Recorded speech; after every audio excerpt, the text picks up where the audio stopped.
नमस्कार। आओ सुनाओ में आपका स्वागत है। आज की कहानी है कितनी जमीन चाहिए। रूस के एक छोटे से गांव में, जहां सर्दियों की हवाएं हड्डियां चीर देती थी और गर्मियों में गेहूं की बालियां धूप में सोना बिखेरती थी, पाखोम अपनी पत्नी मारिया और 3 बच्चों के साथ रहता था। गांव का नाम था कोलोमना, एक ऐसी जगह जहां हर घर मिट्टी और लकड़ी से बना था और छतों पर घास उगाती थी, मानो धरती ने उन्हें अपना हिस्सा बना लिया हो।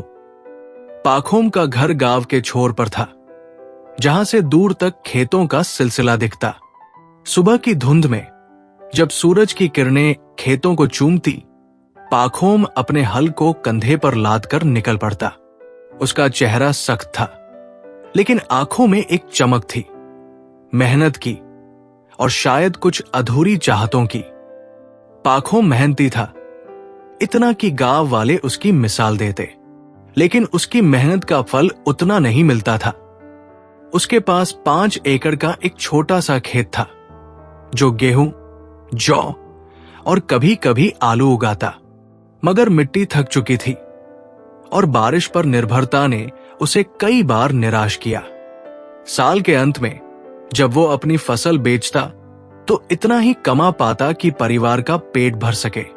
नए जूते, बच्चों की किताबें या मारिया के लिए एक नई शाल, ये सब सपने ही रह जाते। फिर भी पाखोम हार नहीं मानता था। वो सुबह उठता, अपने मवेशियों को चारा देता और खेतों में दिन बिताता।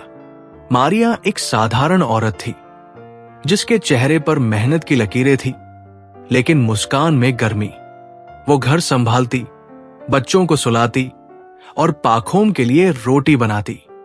उनके 3 बच्चे, इवान सबसे बड़ा जो 12 साल का था, नताशा 9 साल की और छोटा मिखाइल जो अभी 5 का था, घर में चहल पहल बनाए रखते।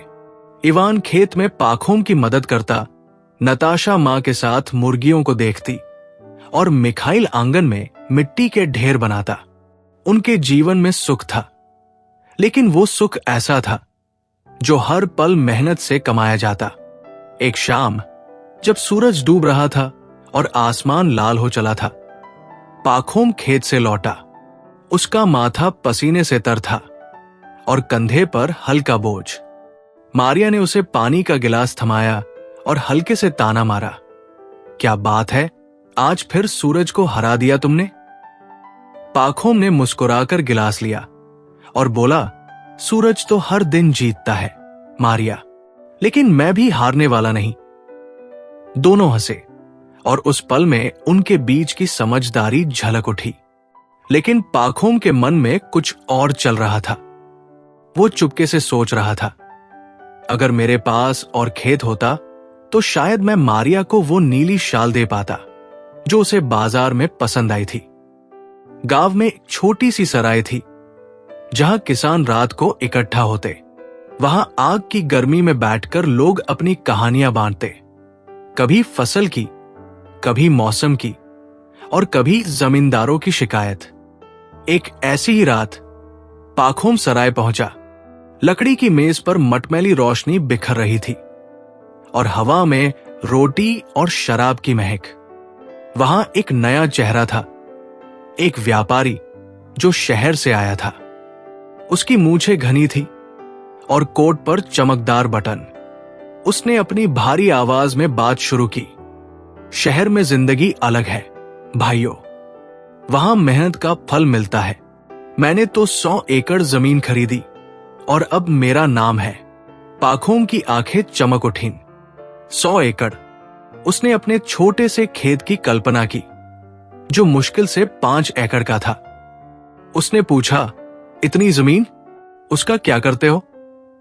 व्यापारी हंसा, क्या करता हूं? गेहूं बोता हूं, मवेशी पालता हूं और पैसा कमाता हूं। जमीन ही सब कुछ है। जितनी जमीन उतनी इज्जत। पाखोम के मन में कुछ हलचल हुई। उसने सोचा, अगर मेरे पास भी ऐसी जमीन हो तो क्या मैं भी इज्जत न कमाऊं? वो रात को घर लौटा, लेकिन नींद नहीं आई। वो पलंग पर लेटा और छत की बल्लियों को देखता रहा। जमीन, सिर्फ जमीन, यही उसे चाहिए। अगली सुबह जब मारिया रोटियां सेंक रही थी, पाखोम ने बात छेड़ी, मारिया, हमें और जमीन चाहिए। मारिया ने भौहें चढ़ाई, जमीन और मेहनत, अभी जो है वही संभल नहीं रहा। पाखोम ने उत्साह से कहा, बस थोड़ा और मारिया, अगर हमारे पास 10 एकड़ और हो तो सब बदल जाएगा। इवान को नई किताबें, नताशा को नया कोट और तुम्हें वो नीली शाल। मारिया ने हल्के से मुस्कुराया, लेकिन उसकी आंखों में चिंता थी। पैसे कहां से आएंगे पाखोम? हमारी गाय ही तो बची है। पाखोम ने गहरी सांस ली। उसने फैसला कर लिया था। गांव में एक बुजुर्ग किसान दिमित्री अपनी जमीन बेचना चाहता था, क्योंकि वो अब खेती नहीं कर पाता था। पाखोम ने उससे बात की। दिमित्री ने अपनी मटमैली आंखों से उसे देखा और बोला, पाखोम, जमीन लेना आसान है, लेकिन उसे संभालना मुश्किल। सोच ले। पाखोम ने हंसकर कहा, मैं मेहनत से नहीं डरता दिमित्री। आखिरकार सौदा पक्का हुआ। पाखोम ने अपनी गाय बेच दी, मारिया के कुछ पुराने गहने गिरवी रखे और गांव वालों से उधार लिया। 10 एकड़ जमीन उसके नाम हो गई। पहली बार जमीन का मालिक बनकर पाखोम का सीना गर्व से चौड़ा हो गया। उसने मारिया को गले लगाया और कहा, अब देखना, हमारी जिंदगी बदल जाएगी। मारिया ने कुछ नहीं कहा, बस हल्के से मुस्कुराई। अगले दिन पाखोम अपने नए खेत पर पहुंचा। उसने मिट्टी को छुआ, उसकी महक सूंघी। ये उसकी थी। उसने दिन रात मेहनत शुरू कर दी। हल चलाया, गेहूं बोया और फसल की प्रतीक्षा की। लेकिन जमीन उतनी उपजाऊ नहीं थी जितनी उसने सोची थी। बारिश कम हुई और फसल औसत ही आई। जब उसने गेहूं बेचा तो कर्ज चुकाने के बाद कुछ खास बचा नहीं। फिर गांव में छोटे मोटे विवाद शुरू हो गए। एक पड़ोसी सरगेई का बैल पाखोम के खेत में घुस गया और फसल चर गया। पाखोम ने गुस्से में सरगेई से झगड़ा किया, अपने मवेशी संभालो वरना मैं कोर्ट जाऊंगा। सरगेई ने पलटकर कहा, कोर्ट? पहले अपनी बाड़ ठीक कर। पाखोम। बात बढ़ गई और गांव में चर्चा होने लगी। मारिया ने पाखोम को समझाया, छोड़ दे, इन छोटी बातों में क्या रखा है। लेकिन पाखोम का मन बेचैन था। उसे लगने लगा कि ये जमीन भी काफी नहीं है। एक दिन सराय में फिर बातें हो रही थी। एक किसान ने बताया कि दूर के इलाके में वोल्गा के पास जमीन सस्ती मिल रही है। वहां मिट्टी उपजाऊ है और पानी की कोई कमी नहीं। पाखोम की आंखें फिर चमक उठीं। उसने सोचा, शायद यही मौका है। उस रात जब बच्चे सो गए और मारिया सिलाई कर रही थी, पाखोम ने कहा, मारिया, हमें यहां से जाना चाहिए। नई जमीन, नई शुरुआत। मारिया ने सुई रोक दी। उसने गहरी सांस ली और बोली, पाखोम, तुम्हें सचमुच लगता है कि और जमीन से सब ठीक हो जाएगा? पाखोम ने उसकी ओर देखा और उसकी आंखों में वही चमक थी। हां मारिया, मुझे यकीन है। उस रात पाखोम ने सपना देखा। वो एक विशाल खेत में खड़ा था जहां गेहूं की बालियां लहरा रही थी। उसने आसमान की ओर देखा और सूरज उसे बुला रहा था। लेकिन जब वो दौड़ा तो खेत खत्म होने का नाम ही नहीं ले रहा था। वो जाग गया। उसका दिल तेजी से धड़क रहा था। ये सपना नहीं, उसकी चाहत थी और अब वो इसे हकीकत बनाने को तैयार था। पाखोम के नए खेत ने उसकी जिंदगी में एक नया रंग भरा था, लेकिन वो रंग उतना चटक नहीं था जितना उसने सपनों में देखा था। कोलोमना गांव में सुबह की धुंध अब भी खेतों पर छाई रहती थी, लेकिन पाखोम की आंखों में अब मेहनत के साथ साथ एक बेचैनी भी झलकती थी। 10 एकड़ की नई जमीन खरीदने के बाद उसने दिन रात एक कर दिया था। हल चलाया, बीज बोए और फसल की प्रतीक्षा में आसमान की ओर देखता रहा। मारिया ने उसकी मेहनत को देखकर कई बार कहा, पाखोम, तुम खुद को इतना क्यों जलाते हो? धीरे धीरे सब ठीक हो जाएगा। लेकिन पाखोम का मन अब धीरे धीरे चलने को तैयार नहीं था। वो चाहता था कि सब कुछ जल्दी हो, फसल अच्छी हो, कर्ज चुक जाए और उसका नाम गांव में गूंजे। पहली फसल आई, लेकिन वो वैसी नहीं थी जैसी पाखोम ने सोची थी। मिट्टी पुरानी थी और बारिश ने भी साथ नहीं दिया। गेहूं की बालियां पतली और कमजोर थी। जब उसने फसल बेची तो कर्ज का कुछ हिस्सा चुकाने के बाद बमुश्किल इतना बचा कि परिवार का गुजारा हो सके। इवान को नई किताबें नहीं मिली, नताशा का कोट पुराना ही रहा और मारिया की नीली शाल अब भी बाजार की दुकान में टंगी थी।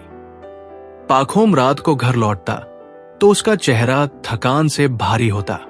वो आंगन में बैठकर चुपचाप तारे देखता और उसके मन में एक ही सवाल गूंजता, क्या इतनी मेहनत के बाद भी यही जिंदगी बची रहेगी? गांव में हालात भी बदल रहे थे। जमींदारों ने खेतों पर कर बढ़ा दिया था और छोटे किसानों का जीना मुश्किल हो गया। पाखोम के पड़ोसी सरगेई के साथ उसका पुराना झगड़ा अब ठंडा पड़ चुका था, लेकिन छोटी मोटी बातों पर तनातनी हो ही जाती। एक दिन जब पाखोम अपने खेत की बाड़ ठीक कर रहा था, सरगेई वहां से गुजरा। उसने हल्के मजाक में कहा, क्या पाखोम, नई जमीन ने तो तुम्हें गांव का राजा बना दिया है ना?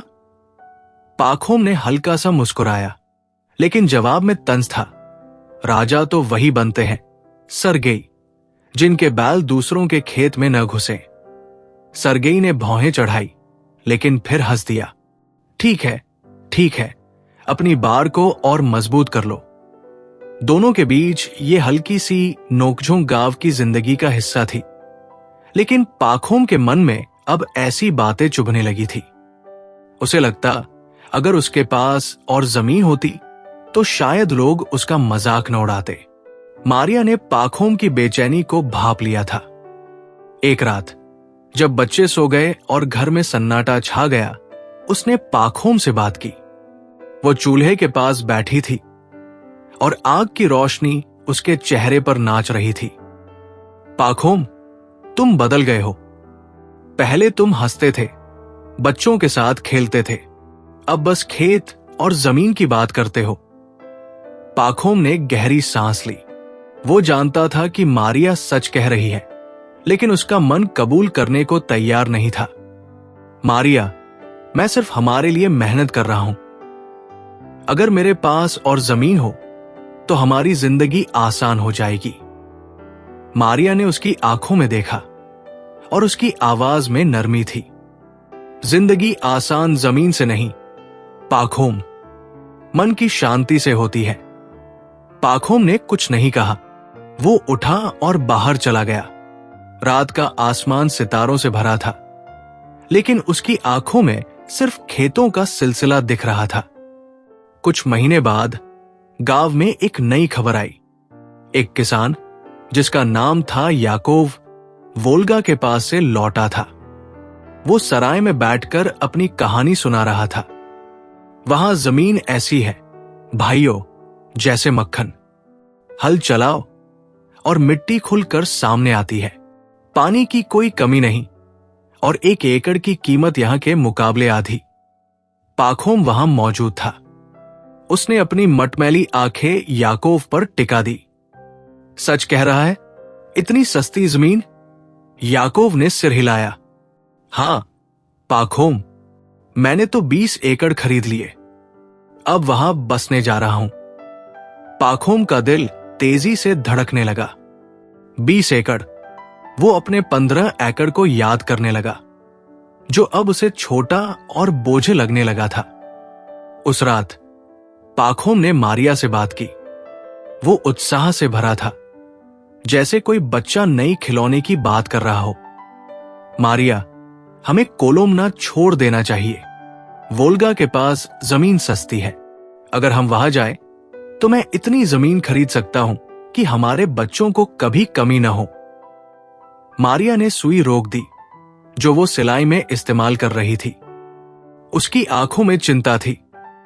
पाखोम, यहां हमारा घर है, बच्चे यहां खुश है, नई जगह, नया सब कुछ। क्या ये जरूरी है? पाखोम ने उसका हाथ पकड़ा। मारिया, ये हमारा मौका है, मैं वादा करता हूं सब ठीक होगा। मारिया ने कुछ नहीं कहा। वो जानती थी कि पाखोम का मन अब यहां नहीं रुकने वाला। अगले कुछ हफ्तों में पाखोम ने अपनी योजना बनाई। उसने अपने खेत बेचने का फैसला किया। गांव में यह खबर आग की तरह फैली। सरगेई ने एक दिन उसे टोका, क्या पाखोम, अब तू हमें छोड़कर जा रहा है? इतनी जल्दी हार मान ली? पाखोम ने मुस्कुराकर जवाब दिया, हार नहीं सरगेई, मैं तो और बड़ा खेल खेलने जा रहा हूं। सरगेई ने हंसकर कहा, देख ले, बड़ा खेल बड़े दाव मांगता है। पाखोम ने उसकी बात को हल्के में लिया, लेकिन कहीं न कहीं उसके मन में एक हल्की सी हलचल हुई। खेत बिक गया। पाखोम ने कर्ज चुकाए और जो बचा उसे उसने संभाल कर रख लिया। उसने मारिया और बच्चों को तैयार किया। इवान उत्साहित था। उसे नई जगह की कहानियां सुनने में मजा आ रहा था। नताशा चुप थी। उसे अपने दोस्तों को छोड़ने का दुख था। मिखाइल बस अपनी मां का हाथ पकड़े रहता। एक ठंडी सुबह, जब सूरज अभी पूरी तरह उगा भी नहीं था, पाखोम का परिवार एक गाड़ी में सवार हुआ। गांव वाले उन्हें विदा करने आए। मारिया की आंखें नम थी, लेकिन उसने चेहरा सख्त रखा। पाखोम ने गांव की ओर आखिरी नजर डाली और फिर गाड़ी चल पड़ी। वोल्गा के पास का इलाका कोलोमना से बिल्कुल अलग था। यहां खेत विशाल थे और नदी की चमक दूर तक दिखती थी। पाखोम ने 20 एकड़ जमीन खरीदी। एक ऐसा खेत जो उसका अब तक का सबसे बड़ा सपना था। उसने मारिया को गले लगाया और कहा, अब देखना, हमारी जिंदगी बदल जाएगी। मारिया ने हल्के से मुस्कुराया, लेकिन उसकी आंखों में वही चिंता थी। नए घर में बसने में समय लगा। पाखोम ने फिर से मेहनत शुरू की। उसने खेत जोता, गेहूं और जौ बोया और मवेशियों के लिए एक छोटा सा तबेला बनाया। यहां की मिट्टी उपजाऊ थी और पहली फसल अच्छी आई। पाखोम का सीना गर्व से चौड़ा हो गया। उसने सोचा, शायद यही वो जिंदगी है जिसका उसने सपना देखा था। लेकिन कुछ महीनों बाद वो बेचैनी फिर लौट आई। फसल अच्छी थी, लेकिन पाखोम को लगने लगा कि यह भी काफी नहीं है। वो पड़ोसियों के खेतों को देखता जो उससे बड़े थे। वो सोचता, अगर मेरे पास और जमीन होती तो मैं और मवेशी पाल सकता और शायद एक बड़ा घर बना सकता। मारिया ने उसकी इस बेचैनी को फिर भांप लिया। एक दिन जब वो बच्चों के लिए रोटियां बना रही थी, उसने कहा, पाखोम, तुम फिर वही आग जला रहे हो। यहां सब ठीक है, और क्या चाहिए? पाखोम ने जवाब दिया, मारिया, मैं बस इतना चाहता हूं कि हमारे बच्चों को कभी कमी न हो। लेकिन उसकी आंखों में जो चमक थी वो संतुष्टि की नहीं, लालच की थी। एक दिन पाखोम बाजार गया। वहां उसकी मुलाकात एक घुमंतू व्यापारी से हुई जिसके कपड़े धूल से सने थे, लेकिन आंखें चमक रही थी। व्यापारी ने उसे बताया, पाखोम, अगर तुम सचमुच जमीन चाहते हो तो बाशकिरों की जमीन देखो। वहां जमीन इतनी सस्ती है कि तुम सोच भी नहीं सकते, और वहां के लोग इतने सीधे हैं कि वे जमीन बांटने को तैयार हैं। पाखोम की सांस रुक गई। बाशकिर? वे कौन है? व्यापारी ने मुस्कुराकर कहा, वे दूर पूर्व में रहते हैं। उनकी जमीन बेशुमार है और वे उसे बेचते नहीं, बांटते हैं। बस थोड़ा सा उपहार दो और तुम जितनी जमीन चाहो ले सकते हो। पाखोम का मन उछलने लगा। उसने व्यापारी से और सवाल किए, कहाँ है ये जगह, कैसे पहुंचना है और कितनी जमीन मिल सकती है? व्यापारी ने हंसकर कहा, पाखोम, वहां जमीन की कोई कमी नहीं। जितना तुम चल सको उतनी तुम्हारी। ये बात पाखोम के मन में घर कर गई। वो घर लौटा और उसकी चाल में एक नई तेजी थी। उसने मारिया से कहा, मारिया, मैंने सुना है कि बाशकिरों की जमीन ऐसी है जहां सपने सच होते हैं। मैं वहां जाऊंगा। मारिया ने उसकी ओर देखा और उसकी आवाज में थकान थी। पाखोम, तुम कब रुकोगे? यहां हमारा घर है, हमारी जमीन है। और कितना चाहिए? पाखोम ने उसकी बात को हल्के में लिया। बस ये आखिरी बार मारिया, मैं वादा करता हूं। अगले दिन पाखोम ने अपनी योजना बनानी शुरू की। उसने कुछ पैसे इकट्ठे किए, अपने खेत की देखभाल के लिए एक मजदूर रखा और मारिया को बच्चों का ख्याल रखने को कहा। इवान ने उससे पूछा, पिताजी, आप कब लौटेंगे? पाखोम ने उसके सिर पर हाथ फेरा और बोला, जल्दी इवान। और जब लौटूंगा तो तुम्हारे लिए एक नया कोट लाऊंगा। नताशा ने चुपके से अपनी मां का हाथ पकड़ लिया। मिखाइल बस अपनी मां के पीछे छिप गया। एक सुबह जब सूरज की किरणें नदी पर चमक रही थी, पाखोम ने अपनी गठरी बांधी। उसने मारिया को गले लगाया और कहा, मेरी बात मानो मारिया, ये हमारा आखिरी मौका है। मारिया ने कुछ नहीं कहा। उसकी आंखें सब कह रही थी। पाखोम ने गाड़ी पर सवार होकर बाशकिरों की भूमि की ओर प्रस्थान किया। उसका दिल उत्साह से भरा था, लेकिन कहीं गहरे में एक हल्की सी बेचैनी भी थी। वो नहीं जानता था कि ये बेचैनी उसका पीछा करने वाली है। पाखोम की गाड़ी धूल भरे रास्तों पर चल रही थी और उसका मन उन सपनों में खोया था जो बाशकिरों की जमीन ने उसके सामने बिखेर दिए थे। सूरज की किरणें अब पूरी तरह फैल चुकी थी और दूर तक फैले मैदान हरे भरे कालीन की तरह दिख रहे थे। वोल्गा के पास का उसका नया घर, जहां मारिया और बच्चे उसका इंतजार कर रहे थे, अब पीछे छूट चुका था। पाखोम ने अपनी गठरी को कसकर पकड़ा, जिसमें कुछ कपड़े, सूखा भोजन और थोड़े से पैसे थे। उसका दिल तेजी से धड़क रहा था, उत्साह से और शायद एक हल्की सी बेचैनी से जो वो समझ नहीं पा रहा था। व्यापारी की बातें उसके कानों में गूंज रही थी। जितना तुम चल सको उतनी तुम्हारी। ये वाक्य उसके मन में बार बार लौट आता, जैसे कोई गीत जो भूलने का नाम न ले। रास्ता लंबा था।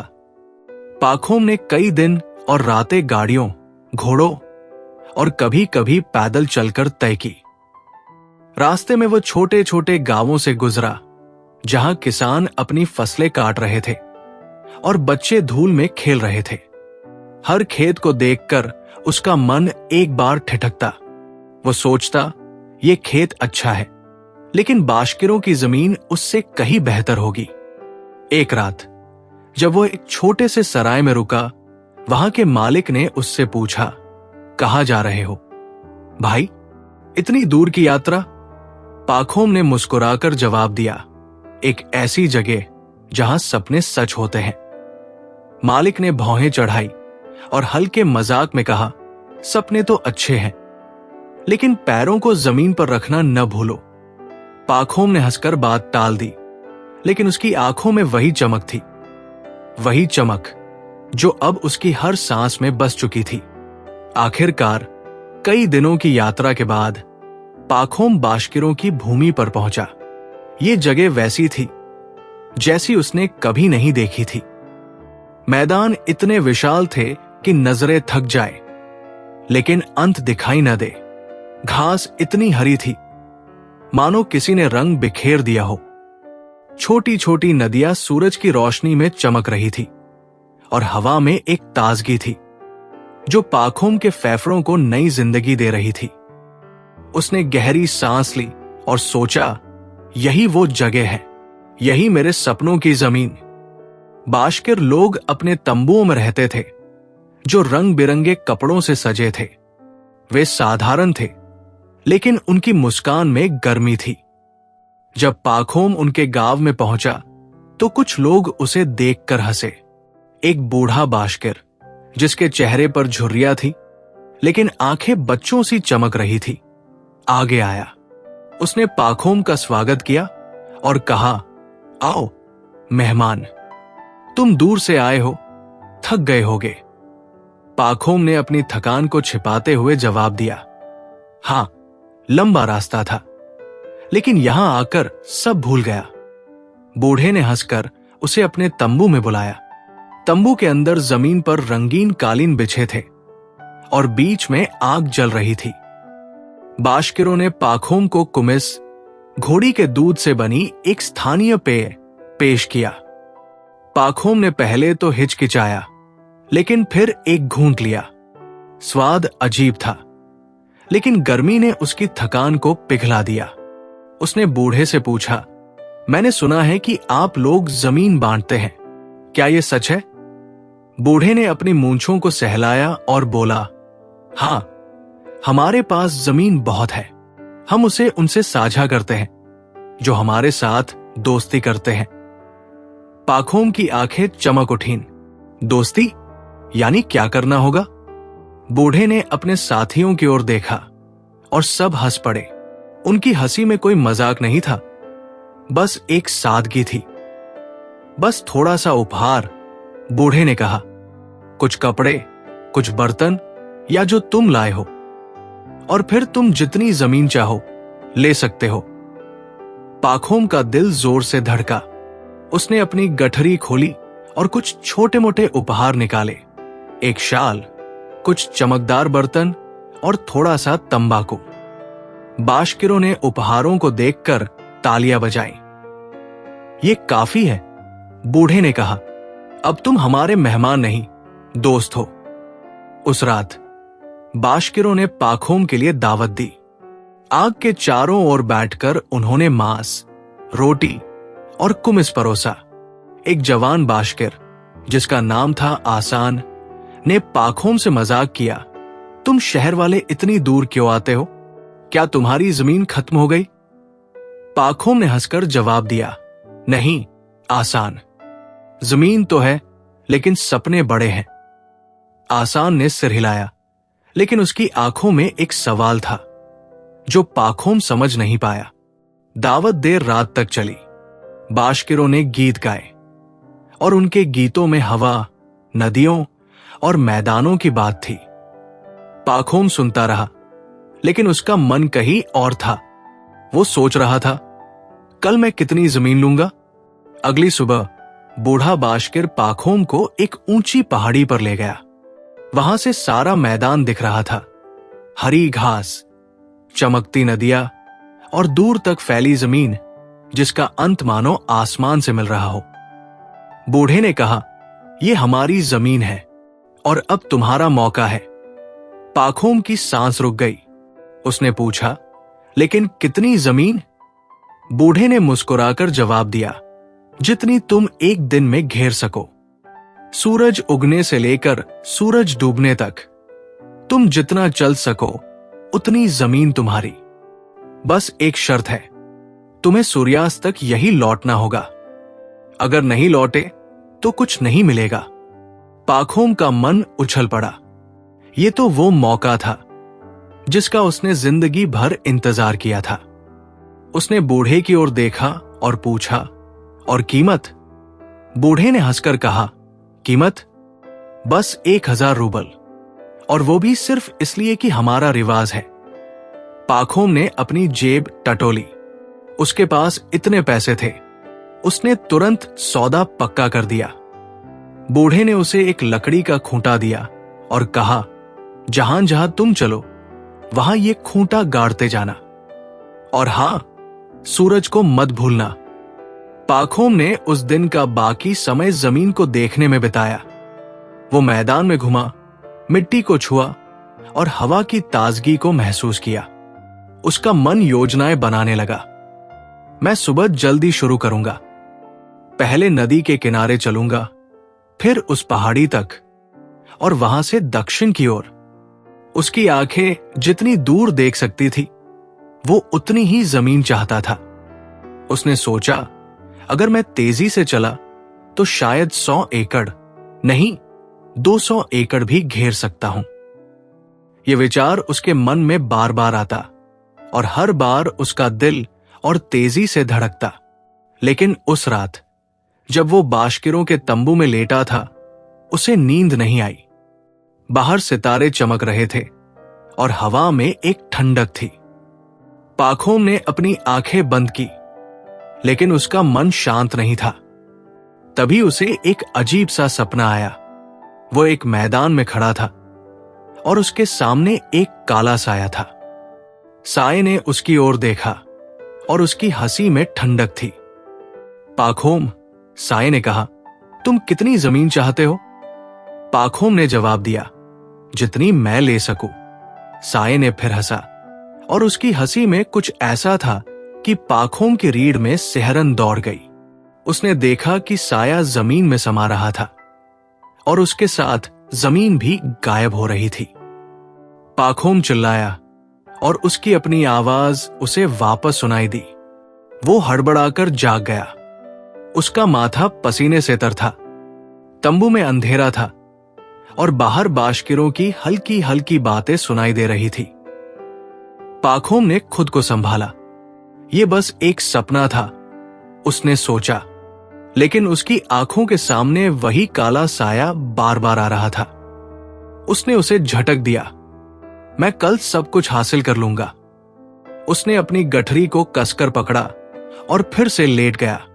लेकिन नींद अब उससे कोसों दूर थी। सुबह होने से पहले पाखोम उठ खड़ा हुआ। उसने अपनी जेब में खूंटा और एक छोटा सा फावड़ा रखा। बाशकिर लोग भी जाग चुके थे। आसा ने उसे देखकर हंसकर कहा, क्या पाखोम, इतनी जल्दी? सूरज तो अभी उगा भी नहीं। पाखोम ने जवाब दिया, जल्दी ही तो जीत होती है, आसान। बूढ़ा बाशकिर उसे फिर पहाड़ी पर ले गया। सूरज की पहली किरणें अब मैदान को छू रही थी और सारी जमीन सोने की तरह चमक रही थी। पाखोम ने गहरी सांस ली। उसका शरीर तन गया और उसकी आंखें उस जमीन को नाप रही थी जो आज उसकी होने वाली थी। बूढ़े ने उसका कंधा थपथपाया और बोला, जा पाखोम, सूरज तुम्हारा इंतजार कर रहा है। पाखोम ने खूंटा जमीन में गाड़ा। ये उसका शुरुआती बिंदु था। उसने आसमान की ओर देखा। सूरज अभी अभी उग रहा था और उसका गोल चेहरा मानो पाखोम को बुला रहा था। उसने अपने जूते कस लिए और उसका मन एक आखिरी बार मारिया और बच्चों की ओर गया। ये उनके लिए है, उसने सोचा, और फिर वो तैयार था। बाशकिरों की जमीन पर सुबह की पहली किरणें हल्की धुंध को चीर रही थी। सूरज का सुनहरा गोला धीरे धीरे उग रहा था और मैदान की घास पर ओस की बूंदें मोतियों की तरह चमक रही थी।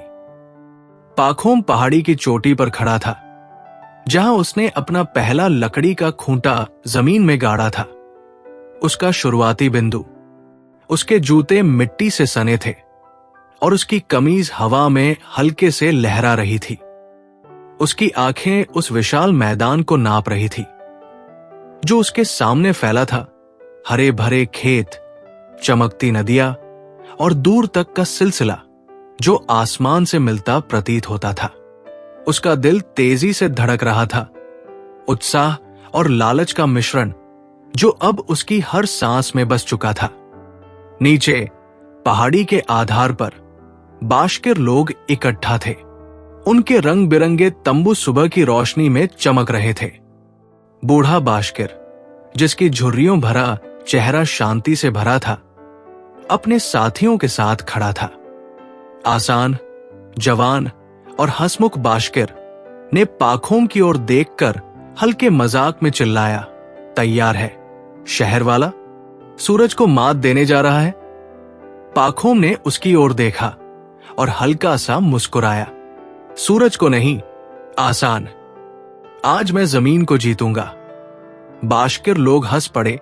उनकी हंसी में कोई छल नहीं था, सिर्फ सादगी। लेकिन पाखोम का ध्यान अब उन पर नहीं था। उसका मन उस जमीन पर था जो आज उसकी होने वाली थी। बूढ़े ने उसकी ओर देखा और अपनी गहरी आवाज में कहा, याद रख पाखोम, सूर्यास्त तक तुझे यही लौटना है। अगर नहीं लौटा तो सब बेकार। पाखोम ने सिर हिलाया, लेकिन उसका दिमाग पहले से ही योजनाएं बना रहा था।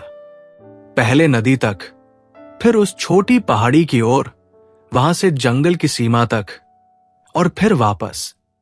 उसने अपने जूतों को कस लिया, अपनी कमर में फावड़ा और कुछ अतिरिक्त खूंटे बांधे और एक आखिरी बार आसमान की ओर देखा। सूरज अब पूरी तरह उग चुका था और उसकी गर्मी पाखोम के चेहरे पर पड़ रही थी। उसने गहरी सांस ली और फिर जैसे कोई तीर धनुष से छूटता है, वो दौड़ पड़ा। उसका पहला कदम जमीन पर पड़ा और घास उसके जूतों के नीचे कुचली गई। वो तेजी से नदी की ओर बढ़ा, जो सूरज की रोशनी में चांदी की तरह चमक रही थी। उसका शरीर हल्का महसूस कर रहा था और उसका मन उत्साह से भरा था। ये मेरा मौका है, उसने सोचा। आज मैं वो सब हासिल कर लूंगा जो मैंने कभी सपने में देखा। हर कुछ 100 कदमों के बाद वो रुकता, एक खूंटा गाड़ता और फावड़े से एक छोटा सा गड्ढा खोदता। ये निशान उसकी जमीन की सीमा तय करेंगे।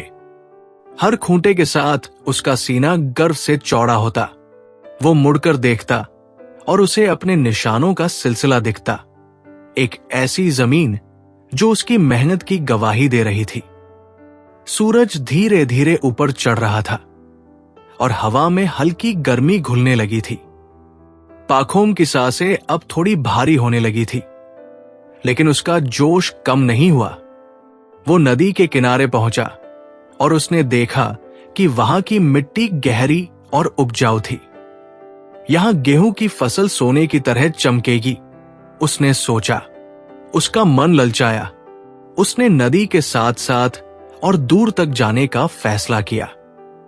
बस थोड़ा और, उसने खुद से कहा।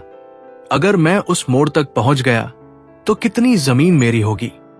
वो तेजी से दौड़ा और उसका पसीना उसकी कमीज को भिगोने लगा। सुबह का समय बीतता जा रहा था। सूरज अब सिर के ठीक ऊपर था और उसकी गर्मी तीखी हो चली थी। पाखोम ने अपनी टोपी उतारी और उसे कमर में खोस लिया। उसने अपनी मशक से पानी पिया, लेकिन पानी अब गुनगुना हो चुका था। उसकी जांघों में हल्का सा दर्द शुरू हो गया था और उसकी सांसें अब जोर जोर से चल रही थी। उसने एक छोटी सी पहाड़ी पर चढ़कर चारों ओर देखा। मैदान और खुला लग रहा था और उसकी आंखें हर दिशा में नई संभावनाएं देख रही थी। दूर, जहां जंगल की सीमा शुरू होती थी, उसे एक खेत दिखा जिसकी मिट्टी लाल थी। वो कितना उपजाऊ होगा, उसने सोचा। उसका मन फिर ललचाया। अगर मैं वहां तक गया तो मेरी जमीन कितनी बड़ी होगी।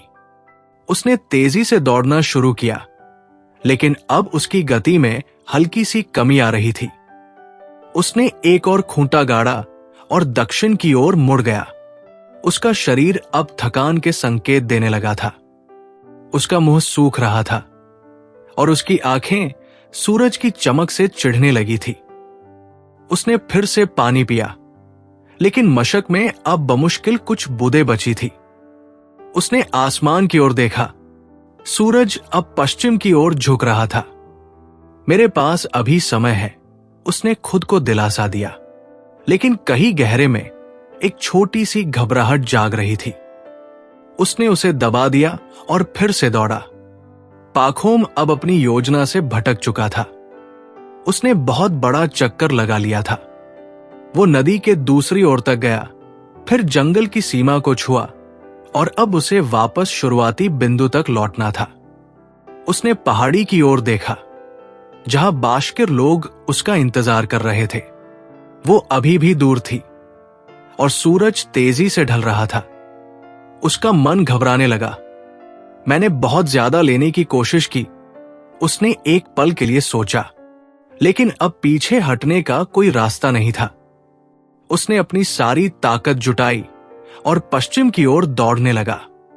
उसके कदम अब लड़खड़ा रहे थे। उसकी सांसें इतनी तेज थी कि उसे लग रहा था जैसे उसका सीना फट जाएगा। उसका चेहरा लाल हो गया था और उसकी आंखें धुंधली होने लगी थी। उसकी कमीज पसीने से तर थी और उसका फावड़ा बार बार कमर से फिसल रहा था। उसने उसे कसकर बांधा और एक और खूंटा गाड़ा। उसका हाथ कांप रहा था और गड्ढा खोदते वक्त मिट्टी उसके चेहरे पर गिर गई। उसने उसे पोंछा और फिर दौड़ा। बस थोड़ा और, वो बार बार दोहरा रहा था। बस थोड़ा और। सूरज अब क्षितिज के करीब था। उसकी लाल रोशनी मैदान पर फैल रही थी और घास खून की तरह चमक रही थी। पाखोम की नजरें पहाड़ी पर टिकी थी। वो अब करीब थी, लेकिन हर कदम एक युद्ध की तरह लग रहा था। उसकी टांगें भारी हो गई थी और उसका शरीर आगे झुक रहा था। उसने अपने बच्चों को याद किया, इवान की जिज्ञासु आंखें, नताशा की शांत मुस्कान और मिखाइल की छोटी सी हंसी। ये उनके लिए है, उसने सोचा। फिर उसने मारिया की तस्वीर मन में लाई, उसकी नीली शाल और उसकी चिंतित आंखें। मैंने वादा किया था, उसने खुद से कहा, मैं उसे सब कुछ दूंगा। वो अब पहाड़ी के आधार पर पहुंच चुका था। बाश्किर लोग ऊपर खड़े थे और उनकी आवाजें हवा में गूंज रही थी। आजा, पाखोम, आसान चिल्ला रहा था। सूरज डूब रहा है। पाखोम ने उनकी ओर देखा। बूढ़ा बाश्किर शांत खड़ा था। उसकी आंखें गहरी थी। पाखोम ने अपनी आखिरी ताकत जुटाई और पहाड़ी पर चढ़ना शुरू किया। उसकी सांसें रुक रुक कर आ रही थी और उसका सीना जोर जोर से उठ रहा था। हर कदम के साथ उसका शरीर डगमगा रहा था, लेकिन उसकी आंखें उस खूंटे पर टिकी थी जो उसने सुबह गाड़ा था। सूरज का आधा गोला अब क्षितिज में समा चुका था। उसकी रोशनी पाखोम के चेहरे पर पड़ रही थी और उसका पसीना उसकी आंखों में चुभ रहा था। उसने चोटी की ओर देखा। वो अब बस कुछ कदम दूर थी। बाश्किर लोग तालियां बजा रहे थे और उनकी आवाजें उसे बुला रही थी। बस थोड़ा और, पाखोम। उसने अपनी सारी ताकत एक आखिरी धक्के में लगाई। उसका शरीर आगे झुका और वो दौड़ता हुआ चोटी पर पहुंचा। उसने शुरुआती खूंटे को छुआ और उसका शरीर जमीन पर ढह गया। उसकी सांसें तेज थी और उसका सीना जोर जोर से उठ रहा था। उसकी आंखें आसमान की ओर थी, जहां सूरज की आखिरी किरण अभी अभी डूबी थी। उसने हल्का सा मुस्कुराया। मैंने कर दिखाया, उसने सोचा। ये सब मेरा है। बाश्किर लोग उसके चारों ओर इकट्ठा हो गए। आसान ने उसका कंधा थपथपाया और चिल्लाया, शाबाश पाखोम, तूने बहुत जमीन ले ली। लेकिन बूढ़ा बाश्किर चुप था। उसने पाखोम की ओर देखा और उसकी आंखों में एक गहरी शांति थी। तभी पाखोम की सांसें अचानक रुक गई। उसका सीना स्थिर हो गया और उसकी आंखें खुली की खुली रह गई। उसका चेहरा अब शांत था, लेकिन उसकी मुट्ठियां अभी भी मिट्टी को कसकर पकड़े हुए थी। आसान ने उसका चेहरा छुआ और उसकी आवाज कांप गई। वो नहीं रहा। बाश्किर लोग चुप हो गए। बूढ़े ने धीरे से सिर हिलाया। उसने जमीन की ओर देखा और फिर आसमान की ओर। हां, उसने धीमी आवाज में कहा, अब उसे जमीन चाहिए। बाश्किरों ने मिलकर एक गड्ढा खोदा। वो 6 फुट लंबा था, 3 फुट चौड़ा और इतना गहरा कि पाखोम को हमेशा के लिए शांति मिल सके। उन्होंने उसे धीरे से जमीन में उतारा और उसके ऊपर मिट्टी डाल दी। रात का अंधेरा अब मैदान पर छा चुका था और सितारे चुपके से झांक रहे थे। बूढ़ा बाश्किर आखिरी बार उस कब्र की ओर देखा। उसने धीरे से कहा, इतनी जमीन ही चाहिए थी। फिर वो मुड़ा और अपने तंबू की ओर चल पड़ा। मैदान शांत था। हवा हल्के से बह रही थी और घास फिर से अपनी जगह ले रही थी। पाखोम की जमीन, वो सारी जमीन जिसके लिए उसने अपनी जान दी थी, अब सिर्फ एक छोटी सी कब्र थी। और उस कब्र के ऊपर समय के साथ नई घास उगने लगी, मानो कुछ हुआ ही ना हो। कहानी कैसी लगी कमेंट्स करके जरूर बताएं। और हमारे चैनल आओ सुनाओ को लाइक, शेयर और सब्सक्राइब करना ना भूलें।